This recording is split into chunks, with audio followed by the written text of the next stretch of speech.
Hello and welcome back to Fully Booked, the Hidden Gems author podcast, in which Craig Touch and myself, Roland Hume, talk about writing, advertising, marketing, and everything to do with this crazy business of self-publishing.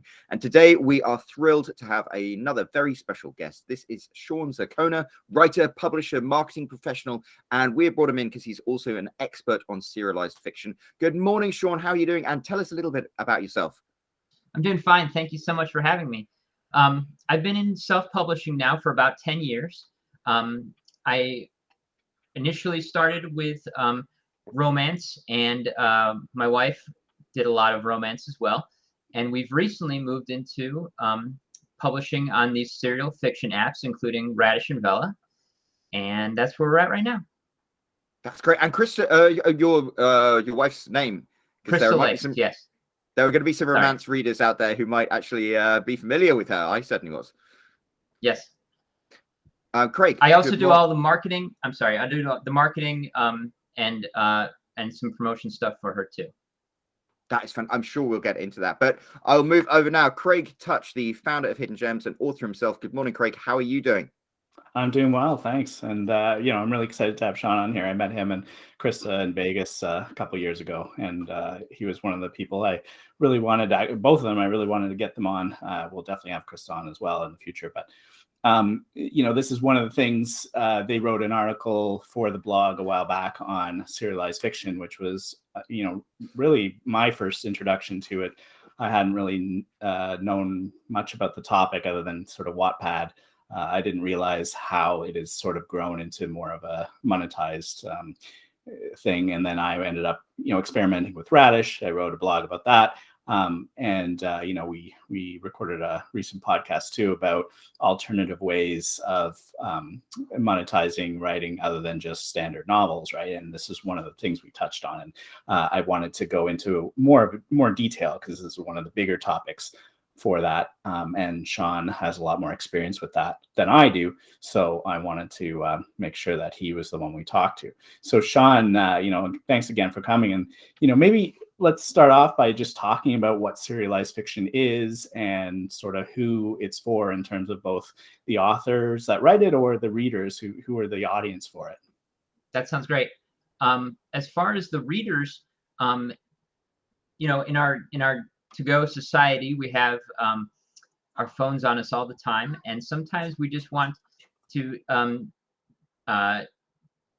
consume our fiction in a much more bite-sized part than reading an entire book while we're on the go. So sometimes you just want to read it in a form that's one chapter at a time, and that's kind of the way I see consumers of serialized fiction, is people who want to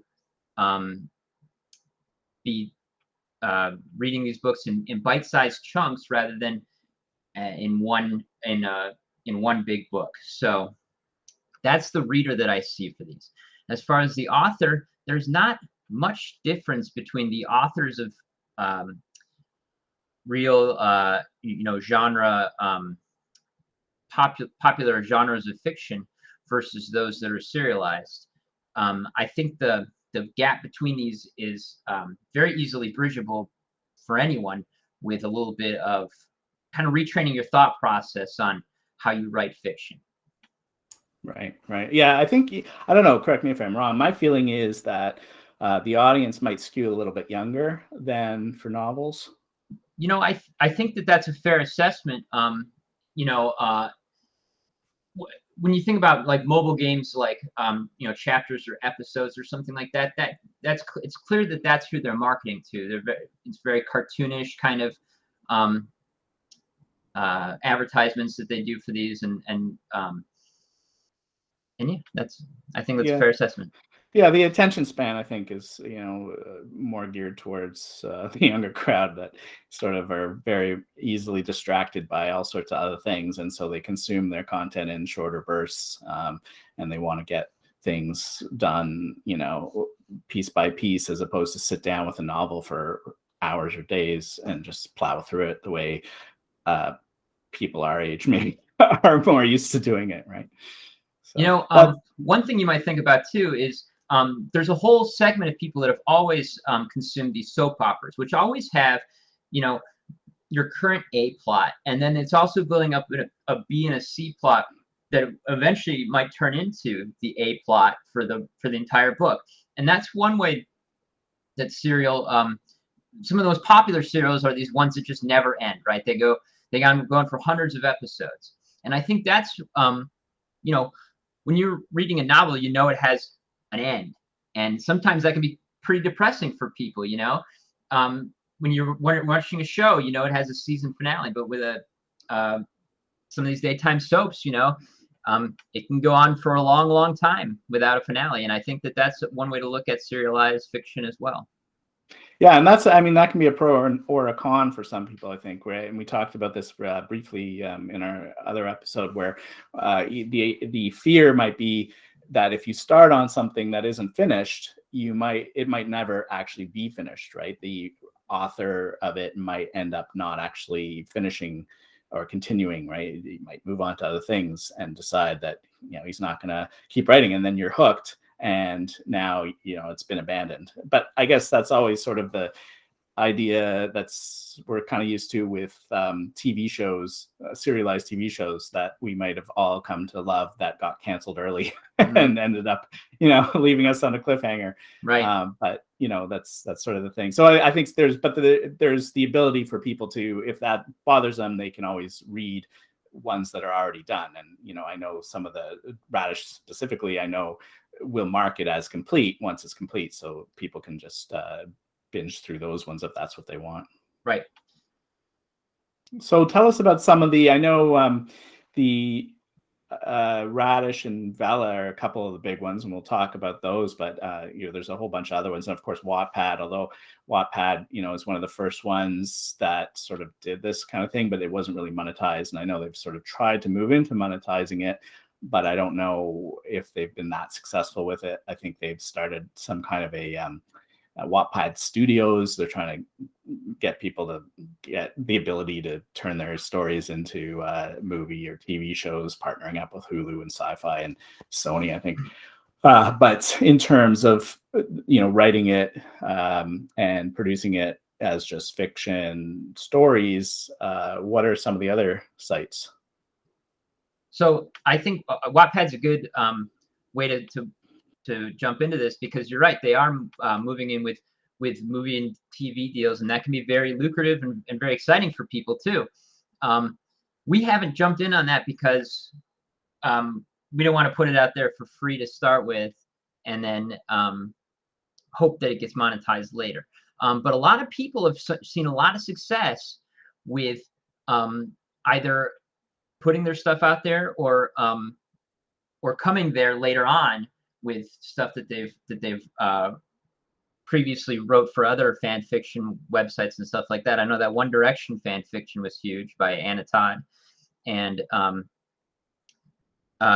there's just been a lot of success. Now you're right, there are some other ones. You know, you hit on Radish a minute ago. Many of these companies are based in other countries, which can be daunting for some people. They can, you know, it can be, you can hear horror stories about, you know, signing away rights that you didn't intend to sign away. And so when you look up these companies, you'll find many of them are not based in the United States, Canada, the Western world, basically. And it can give you pause to sign with some of these companies. But the ones that have worked out for people that have been paid for are Dream and Good Novel for sure. These two, if you can get your books listed on there, have made some people money. There's some other ones too, and there are resources for people that want to look up these kinds of websites. There's Facebook groups and Discord channels for sure that'll help you out there. So I was going to ask what your experience of moving from writing full-length, you know, traditional fiction into this. What was the impetus to try out serialized fiction? So my wife got an offer from Radish to take one of her books and list it on Radish. They would split it up. They would do all the work, and then she got an account there, and we had you know, a huge body of fiction that either we wanted to follow up on, or we've considered complete and wanted to put up there. But her best book was a brand new one on there that after a couple of other books went well there, she realized that one of her incomplete books was right. It seemed to be right up their alley. So she took another look at it. She wrote more cliffhangery ends to those each episode, and then she continued writing from where she left off, and it ended up being pretty huge on their website for a while. So that's where we got started, was almost by accident. They approached us, said they'll give us some money to list the book, and we took it from there. And Craig, that was your experience too, wasn't it? Well, I actually sort of went the route of, only because I had heard about it through Sean. That's when I approached Radish, and then they, I worked a little bit with them, but it was mostly, my own stuff, having to publish it through it. But, they have some good contacts that you can talk to that help you work it all out. And I guess some of the other ones do a different way of breaking it up. I heard that Vella is maybe easier, or one of the ones I read is Vella was easier. One thing I just wanted to touch on briefly, though, is you were talking about the idea of a lot of these companies being overseas and the rights of that. And it's interesting because when I was looking into this a little bit further recently, I saw a couple articles, so Wattpad got recently acquired by a South Korean company. Yeah, that was news to me. Yeah, right. And then Radish as well, yeah, also got bought by a different South Korean company yeah, for $440 million. So there's a lot of money in these companies, clearly, or at least people think there is. But then these companies are being bought by overseas firms, and then I guess that sort of changes things, because if you were dealing with them because they were based in the US, and then all of a sudden now they're based in South Korea. So we did start with them before they were based in South Korea, and I think that does change the calculus a little bit. That at some point the contracts that we signed applied, and we knew who to reach out to in case we were wrong. And if that changed drastically, like if I found out that they were, flipping off authors, then we would have to reevaluate our relationship with them for sure. But it's a different story when someone changes hands to a South Korean company than initially reaching out to the South Korean company, I guess, Yeah, for sure. I think, you've signed the contract. It would be hard for them to then just change the terms of it.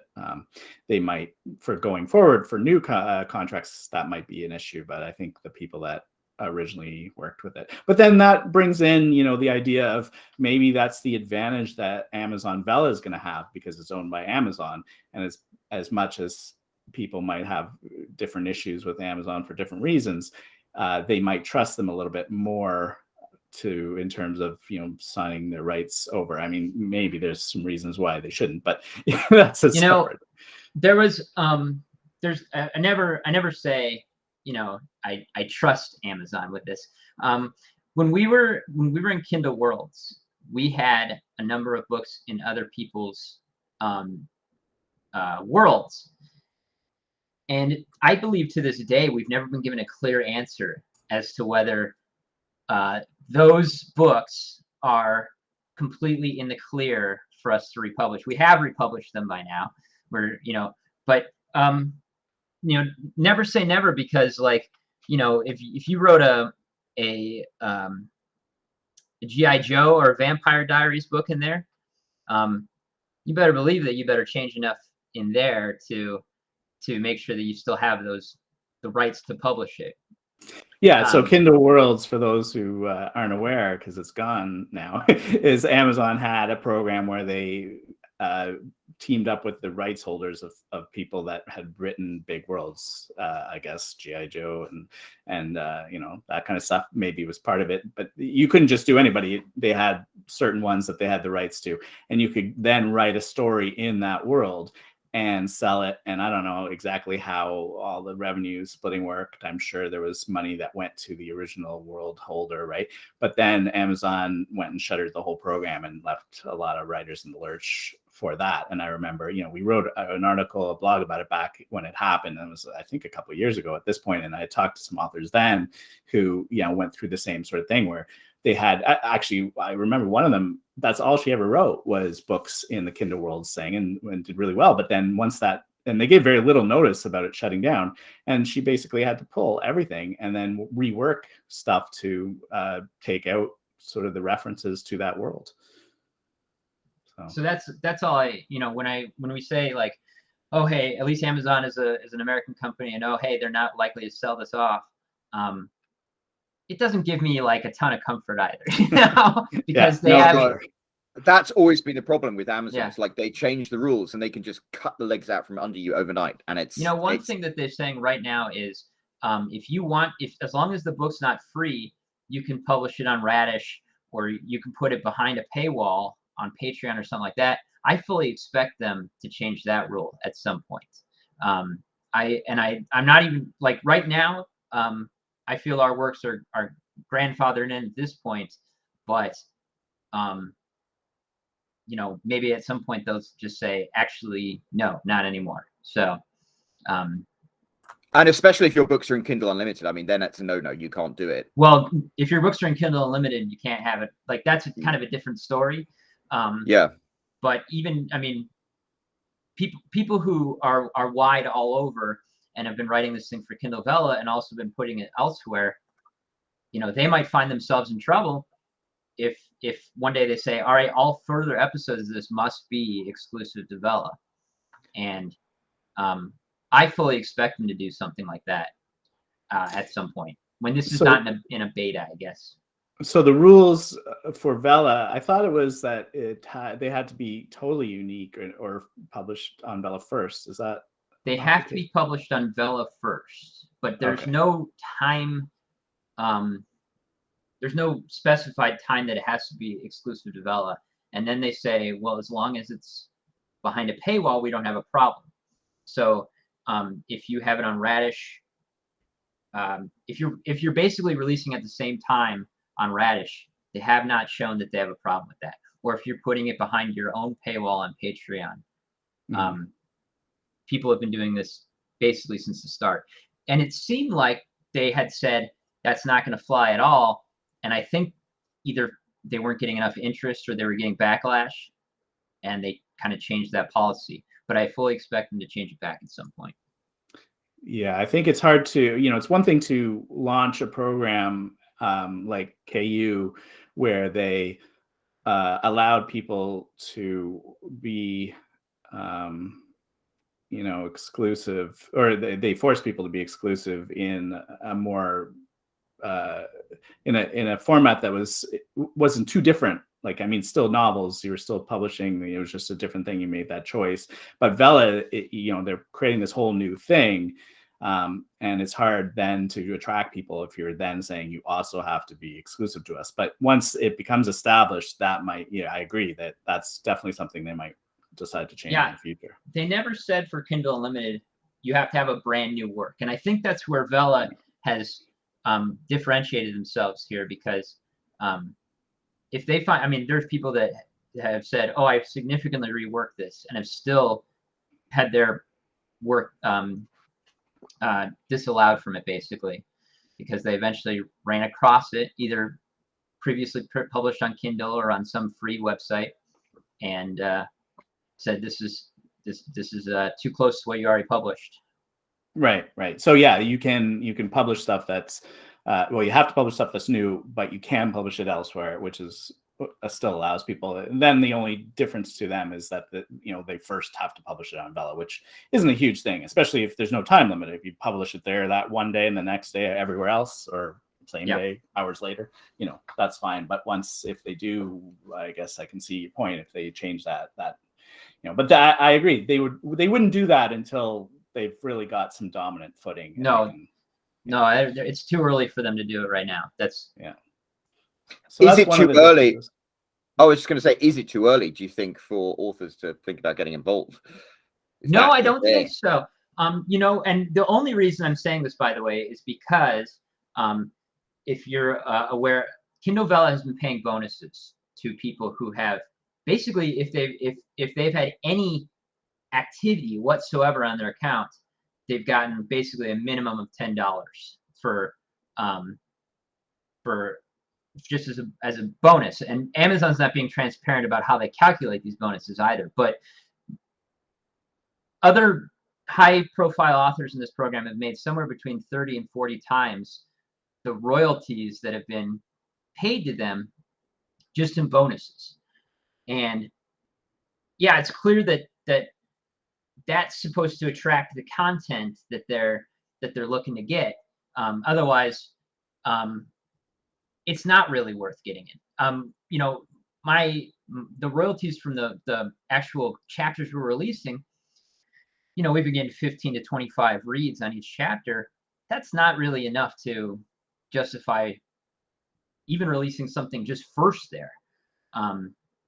You know, what's my time worth to copy and paste this into the document almost, or into the website. And what's the payout then? So what's that? What's the payout? So you know, when you talk about the reads you get, like what kind of payout do they give for those reads? So it's effectively something like 0.5 cent per 100 words, and I know that's a you know a weird calculation, but they sell about 1 coin per cent with all these plans they have. Let me start over, okay? They sell 2,000 coins for like $17, so about 1 penny per coin, and then they split that revenue with you. So if you write a 1,200 word chapter, then you could expect to get 6 cents, and Amazon will get 6 cents. So the readers have to pay the coins to purchase the book, or the serialized part of the book that they want to read, and the amount of coins it costs is based on the length of the piece. Is that how That's right? And Vella is the only one that I know of that dictates price based on length of the chapter. Radish has one price for any chapter that you read besides special promotions, and I'm pretty sure the other reading apps do roughly the same system. Right. Radish, I think it's 3 coins for an episode, and then it's just the price of the coin is what sort of varies. They can have deals on it, they give coins away, they do all sorts of stuff. That's all true. Right. But your chapter is not getting less pay per coin because it's shorter than someone else's whose is longer. It's just a month by month thing. Everyone in the month of February gets 2.5 cents per coin or something like that, right?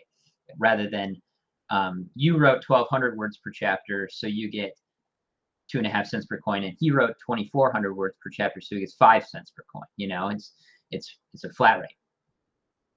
Right. That's interesting, because they do the same division with Kindle Unlimited, and that's, you know, you have the pool at the pot, and it all gets sliced up, chopped up by word count. Yeah, that's effectively what they're. It feels like what they're trying to do. Yeah.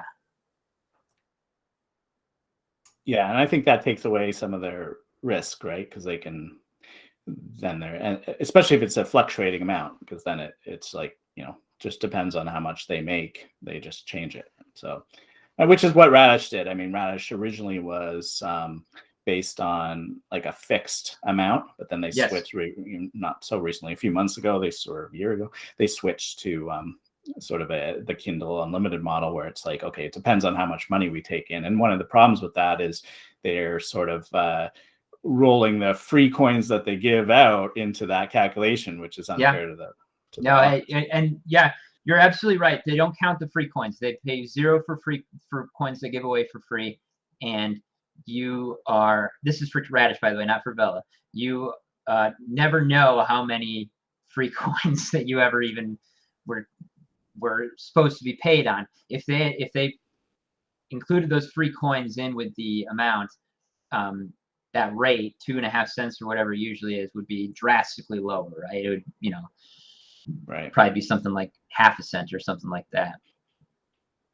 Yeah, that part sort of that came out sort of very shortly after I started using them, and I wasn't too happy with that because it's really, to me, if they want to give away free coins, that's fine. That's a promotional cost for them and a marketing cost, and that's something that they should take on themselves. That shouldn't be pushed on to the authors who don't even get a choice in the matter of whether or not they can participate in that. It's a real turnoff. I won't lie to you there. I'm certainly not happy with it. But I've seen my income stay relatively. I've made the same amount of pay coins, I guess, rather than the rate per coin has gone down pretty drastically, but my number of coins has stayed the same. So my pay is only decreased by the amount that they are paying per paid coin less. Sorry, that doesn't make a lot of sense. But if I got 10,000 coins before, I'm basically getting 10,000 coins now. Right, but because some of them are free, you're earning less. Well, and then I assume that I'm basically giving away like 40,000 coins worth of free material, and that's unfortunate, but that's how they decided to do business, I guess. And then with Vella, is the model similar to the whole wait to unlock and all that stuff that they have with Radish, or is it that everybody pays for every? There's no wait to unlock feature in Vella. It's all pay. The first 3 chapters of everything is free, so you can start a story and decide if it's your thing before ever paying for it. I like that some chapters are free. I wish that you could set how many chapters for free like you do on Radish, but they've made a design choice there to make 3 chapters free for everything. So okay, so it's 3 free on Vella, and then the rest are all pay. That's right. Right. Yeah. So for those unaware, with Radish, you can make, well, they have a bunch of different models.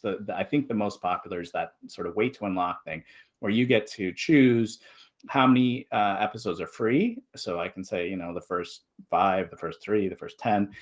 Then you have a bunch where people have to pay for them based on the coins. And then they also, at the end, there's a bunch that are pay with no wait to unlock options. So the people you get them hooked with those free ones. They pay for they pay or can wait for the middle ones. But if they want to finish the story, they have to pay. That's right. Yeah, that's it. I mean, it's an interesting model, but I think, it probably annoys some people as readers. Yeah. I mean, you'll hear about it every time, I can't believe I have to start paying for this now, but yeah. Right. Yeah. So, okay. So what are some of the other ones? I know you've mentioned, to me about like Dream and Good Novel and all this other stuff. So what are some of the other ones and the reasons why? We have some books out on Good Novel, and they've been doing fairly well for us. Not nearly as good as Radish, but I feel like we don't have as much traction there. And then with Dream, it was a little weird. We tried to get on there through a distributor, and for whatever reason, the distributor never decided to distribute the books. So I haven't looked into doing it personally. But these both, according to Sensor Tower, are bigger apps than Radish, even in the United States, and certainly worldwide. So that's really interesting because people aren't as familiar with them. Yeah. At least us authors don't seem to be as familiar with them, But as far as the rankings in the store go, it looks like they are more popular than Radish. So, and whether these are getting spread by word of mouth or by advertisements, I don't know. But are there payment models? Are they the same? Or they're similar? the same. Yeah. Well, Good Novels at least is the same. Dream has different contracts for different people, and I know that ours was going to be roughly the same as Radish's, but I do know that some people who went direct had less good contracts because they didn't know there was an alternative. So that's something to be aware of. With Dream, you mean? That's right. except that your contract didn't matter anyways because you didn't get it distributed. We never got there, so we don't know. So who knows? It Maybe the like, distributor just sort of made up their contract and then just were like, yeah, we can't do that, so we'll just not give you. So that's interesting though. So the distributor, I hadn't heard about that option. Is that sort of a similar thing to Draft to Digital, Smashwords, Richard? It's the one that we were looking at was, I think, Publish Drive, but there's also StreetLib. And these both, just like with Draft to Digital, have like a set of websites that they publish to, and we already go to direct so many places that we haven't bothered with Draft to Digital or Smashwords for a while. But when we found that people were getting better terms with Dream in particular by going through distributor, that was the idea that we would go through them. So you could use a distributor to go to sort of all the serialized fiction sites, and they would just post it and deal it just like Draft to Digital does. Ideally, if it actually worked. I don't know. I basically, someone else told me, hey, if you go through Publish Drive for Dream, you'll get better terms. We didn't look into other options at that point through them, but they did have like a laundry list of places that they published to. Right. And did they ever that further? Did they ever give you any idea why they didn't publish? We looked at it a couple months after we'd hit, like we uploaded a bunch of doc files to them and said, here you go. And they said, okay, well, we're gonna split these up and put it on there. And I looked a couple months later and they just had never made it there. And I was like, I don't know. Did you try contacting them at all? No, I did not. No, I didn't bother. No. Yeah. Okay. So, in terms of what your thoughts are about this sort of idea of serialized fiction in general, the kind of authors that this really works for. The feeling that I got after I did my Radish experiment was I had to give away a lot of free copies, right? If you calculated it out, I mean, they weren't full free copies because, like we said, you had to pay for the last whatever. But when you actually worked out the number of free copies or free chapters that I gave out versus paid, and you did some math and figured out how many chapters were in a book, the equivalence of I had to give away a lot of free copies just to get, and I wasn't making a ton of money. Now, my experience was I was using older books. They weren't being actively marketed at all. And so I didn't have high expectations. They sold well back in the day, but I was marketing them. I was advertising them at that point, which is another story altogether, which we should talk about, which is how you even do any marketing or advertising for any of these platforms. But my feeling was, as an established author, I didn't really feel like it was a great. I would never use those things for a new book, which is what you would have to do if you're using Vella. They're fine for a book that you've already sold and done a lot of work on, because despite the fact that I didn't earn a lot of money, it's still free money. I wasn't doing anything for it other than uploading it to the site. And then another sort of way that I think maybe it makes sense is if you're a new author and you sort of are not even sure, you've never even written a full novel before. You're not even sure if you can write a full novel. You're not sure whether people will like your writing, your story. So maybe that's a good option, right? Where you could in the past put it on Wattpad and get some sort of feedback that way, but you're not going to get paid for it. This sort of gives you an alternative where you can start writing and publishing, get paid right away, get some feedback right away, and then from there decide if this is a good alternative for you. So I think that Vella is a great way for a brand new author to start getting their work together, putting it out chapter at a time, and actually getting paid for it.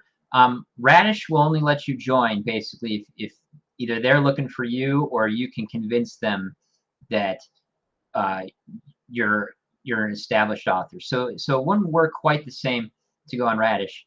But with Vella is letting in anybody who is in the United States.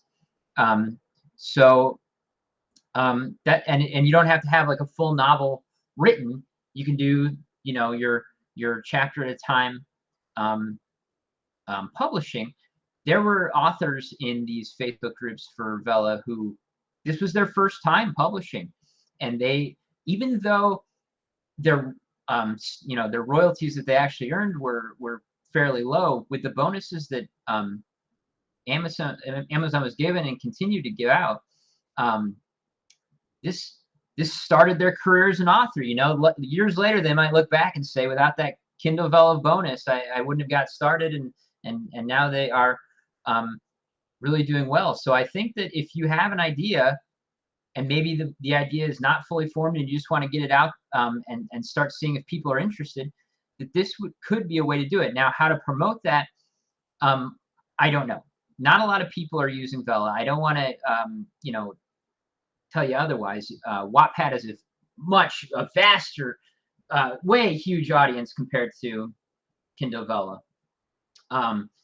But they're not going to pay you right away, right? Unless you're part of their paid content area, you're going to be waiting a long time to get paid for it, whether you publish it on Amazon as a full completed book, or whether you eventually get into their paid program.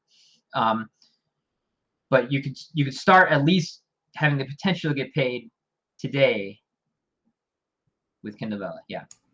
Right. Yeah, that's a really good point. I actually totally forgot about the fact that for Radish, you had to apply to write for them, Right. to write on this, not for them, but on the site. So I had to send them an email, show them the books I had published, and they had to look it over and decide if I was right for them. And it's sort of, like an exclusive club of, which I get. I mean, in the sense that they don't want to, I think one of the things with Wattpad is probably it's filled with good stuff, but it's probably got a lot more not as good stuff. And people have to wade through that. Whereas if you become the gatekeeper of the quality of the novels that you allow in, then you allow a higher quality. And maybe that was Radish's idea behind that.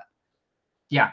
And one thing I wanted to touch on that you went with is you were saying, hey, I'm an established author. I had books that did well in the past.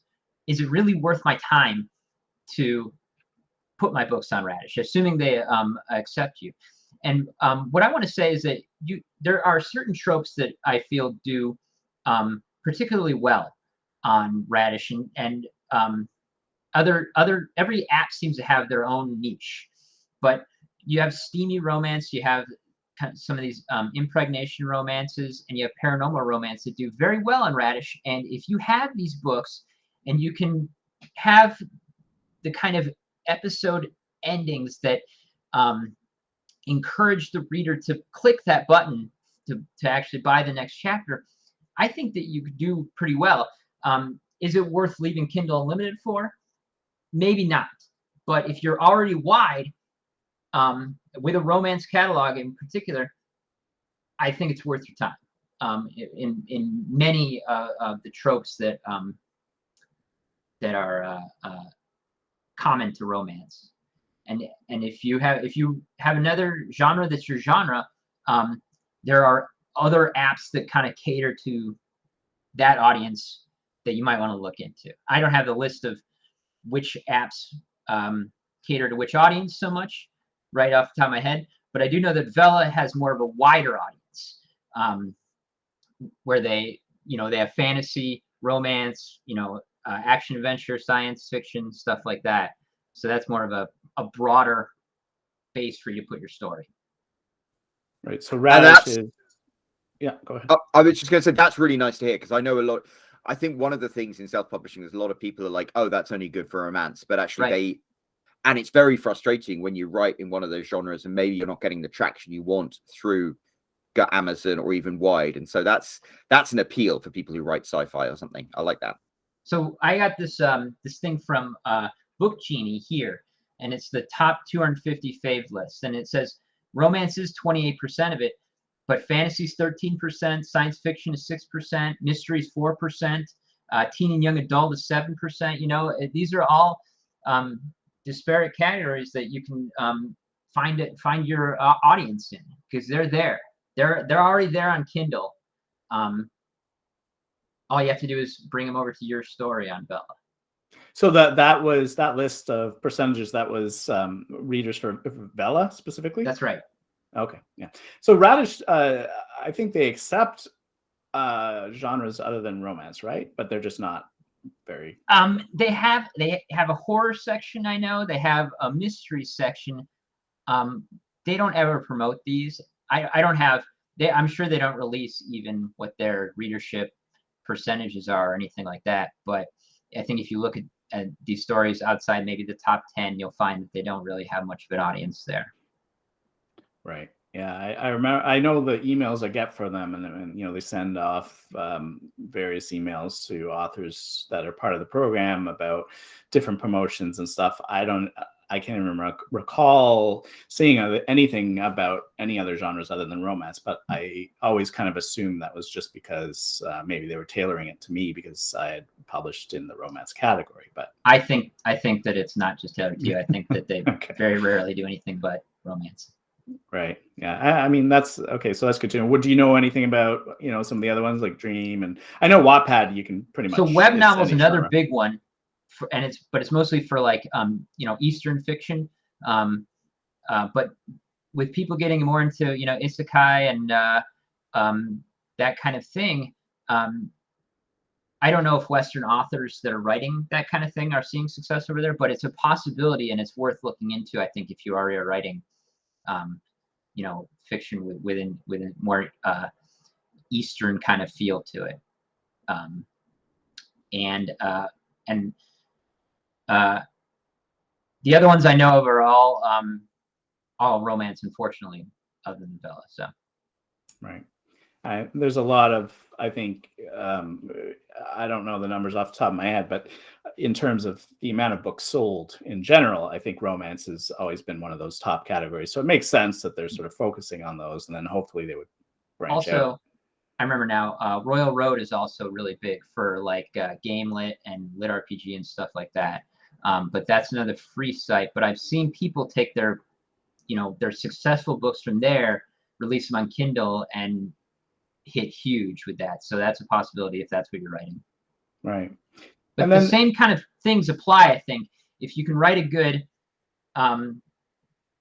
serial in your romance, you might do good at the lit RPG ones if you figure out what the tropes are and stuff like that. So if that's the direction you want to go in, maybe get your start somewhere else, you know.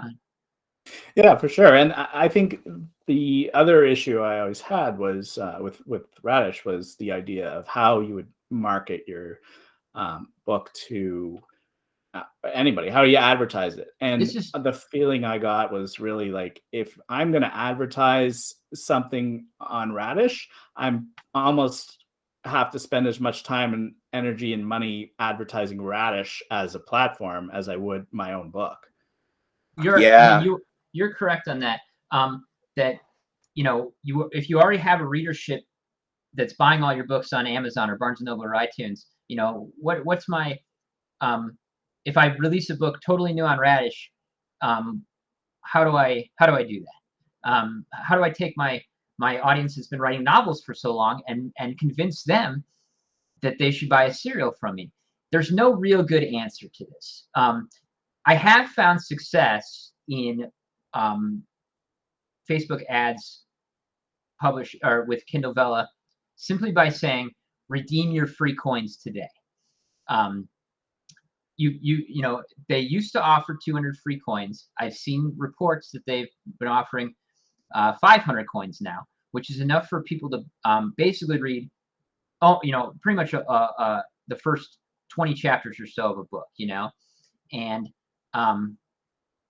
that's a big thick book at that point, you know, 20, that'd be like 50,000 words basically. So if you're asking how do I take my existing readership and tell them to go to Radish, you're right. You're advertising Radish at that point more than you're advertising your book. So maybe this isn't the best. You marketing Radish to your current reader base is maybe not the best way to do it. Find the reader base that's already at Radish and tell them why they should be reading your book that's there. Right. That's great advice. Yeah. And then, but then how do you find those people that are there are Facebook groups that are either about serial books or Radish in particular that allow self-promotion, and we've seen some success with that. We've also seen success. Radish themselves will sometimes say, "Hey, we're just going to promote your book."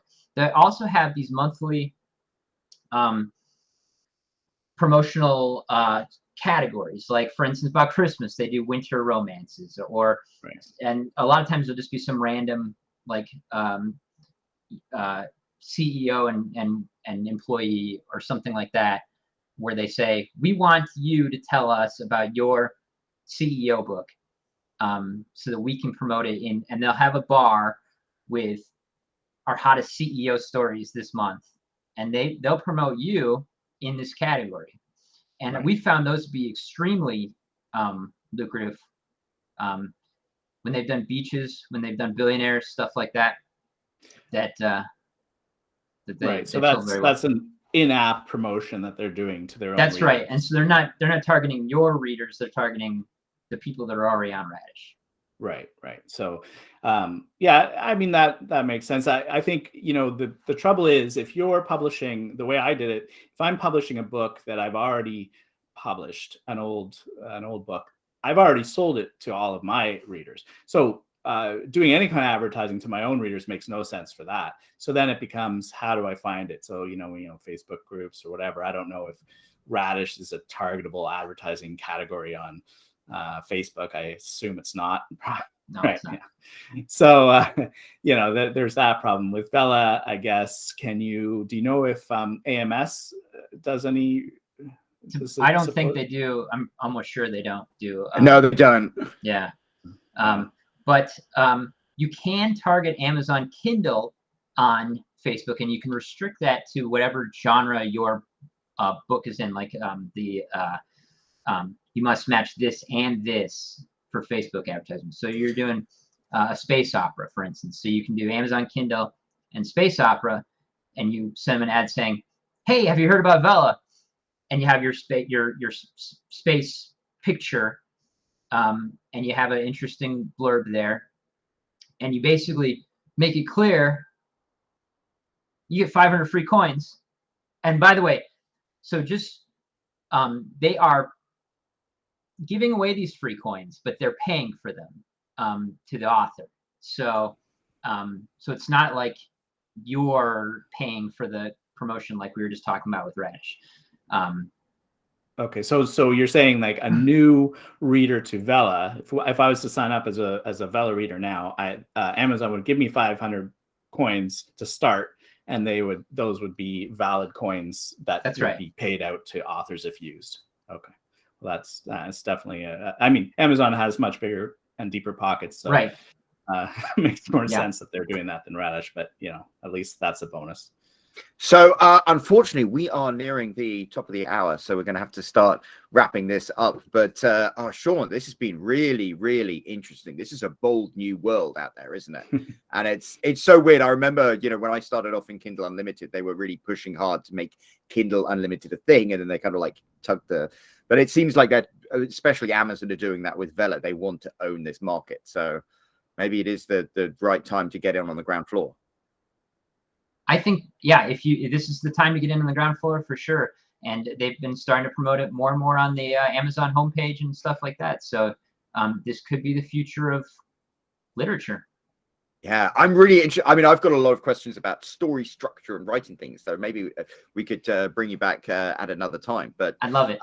Craig, do you have any final words, questions, anything like that? And then we'll pass it over to you, Sean, to tell us about where we can find your stuff, Krista Lakes stuff and things like that. So over to you, Craig. No, I mean, I agree. It's an interesting kind of time when there's all these different options available. And if this is something, you know, there's all these big acquisitions. We talked about that with $600 million for Wattpad, which is, you know, is mainly has always been sort of free stuff. They've only just recently sort of monetized it. And I still see people sort of complaining about the authors complaining about how easy it is to really make any money off of the platform, but somebody's still paying $600 million for it, $440 million for Radish. So it makes sense that Amazon is jumping into this market, right? So they obviously see something there, and hopefully it won't become another Kindle Worlds thing where they just sort of abandon it and go off to try something new. But, all we can do as authors is try new things and, write new words and try to make the money where it's easiest to make. Absolutely. So, Sean, if anyone wants to learn more, if anyone wants to read some of Krista's stuff and find out how you are being successful in this field, where can they go? Krista Lakes' books are available on Amazon and iTunes and Barnes & Noble, and also on Radish. Her most recent serial, Cruel Intentions, is available only on Vella for now. That's all her books. Yep. Well, that's fantastic. Thank you so much for sharing all of this with us, Sean. It has been really, really interesting. And if you're listening for the first time, don't forget to click that like button, that subscribe button, all of the social media jazz is going to be down below. We'll also have links to all of the things that Sean has mentioned. I think that's it. Any final words, Craig, before we bid everyone goodbye? No, I think this has been a really good topic, and I think a lot of authors are going to want to at least give it a try if they haven't already. So, and I think they should. It's definitely worth investigating, just like anything else. So thanks a lot, Sean. Thank you for having me. That's wonderful. Well, don't forget to tune into the next episode of Fully Booked coming soon, and we will speak to you again later.